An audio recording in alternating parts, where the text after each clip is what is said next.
ازيكم؟ حبيت النهاردة ان اختصر الفيديو دوت على قد ما اقدر، بس بصراحة ما قدرتش اختصره اكتر من كده. النهاردة هنعمل اكلة مشهورة جدا في بلاد الشام، وهي اسمها الشيش برك او الشيش درك. خلونا الاول نقول المكونات وبعد كده نكمل حكايتنا. حطيت كوبايتين دقيق ومعلقة سكر ومعلقة ملح، وعليهم كوباية الا ربع مية. وبعد كده المية مش بحطها كلها، بقعد ازود كده فيها حبة حبة. بدأت اعجن العجينة، وقد ما احتاجت دقيق اديتها وقد ما احتاجت مية اديتها، لان كل نوع دقيق بيختلف عن اللي قبله. بعد ما عجنتها طبعا من غير ولا خميرة ولا اي حاجة، عجينة بسيطة جدا، سبتها ترتاح شوية. وبدأت ان انا اعصج اللحمة. حطيت المقلاية وحطيت الزيت، وبعد كده حطيت البصل وسبت البصل يتحمر، وبعدها حطيت اللحمة المفرومة. نرجع بقى لحكايتنا. الشيش برك دلوقتي منتشرة في بلاد الشام زي سوريا وفلسطين، ولما جيت اقرا عن اصلها لقيت ان هي موجودة من ايام العثمانيين، وطلع ان في الاصل دي اكلة من اوزبكستان.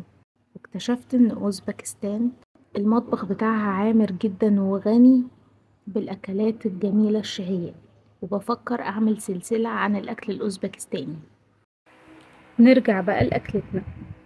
حطيت الملح وحطيت فلفل أسود على اللحمة المفرومة، وحطيت بهارات لحمة. بعدين قلبتهم مع اللحمة والبصل المفروم لحد ما دخلوا في السوا. وبعد كده ضفت الفلفل الأخضر. ممكن تضيفوا أي خضار تاني انتوا حابينه، بس أنا حبيت ان أنا أقرب من الأكلة الأصلية على قد ما أقدر. بعد ما العجينة ارتاحت رشيت الدقيق، وبدأت ان انا احط العجينة علشان اعجنها.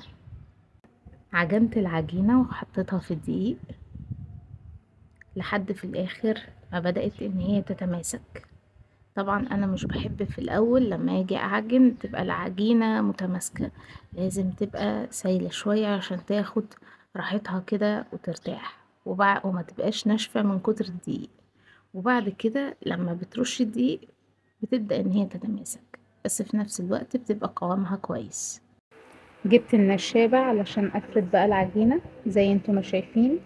وبعد كده بعد ما عملت لها طبقة، ولا هي رفيعة ولا هي تخينة، جبت كوباية علشان اقدر ان انا اشكلها بالشكل اللي انتوا شايفينه دوت. حطيت بقى اللحمة المفرومة، بتقفلوا كده العجينة، وبعد كده تروحوا عاملين ودن من هنا ودن من هنا، وتروحوا قافلينها ولفينها. المهم بقى جيت بقى احضر اللبن اللي هحط فيه العجينة. حطيت معلقتين زيت في حلة متوسطة، وحطيت عليها قد 5 تومات مفرومين، وقلبتهم لحد ما يتحمروا وياخدوا اللون الذهبي دوت، يعني يدخل كده في اللون الاحمر الذهبي. بعدها رحت حطيت عليه شوية شوربة عشان تديله طعم. معظم الناس بتحط مرقة، بس انا عندي شوربة فحطيت شوربة. وبعد كده حطيت معلقة صغيرة نشا علشان تدي قوام كده متماسك للبن. وبعد كده حطيت 3 كوبايات لبن. بدأت بقى احط كمان البهارات، شوية ملح شوية فلفل وحبة بهارات لحمة مفرومة قد معلقة صغيرة كده.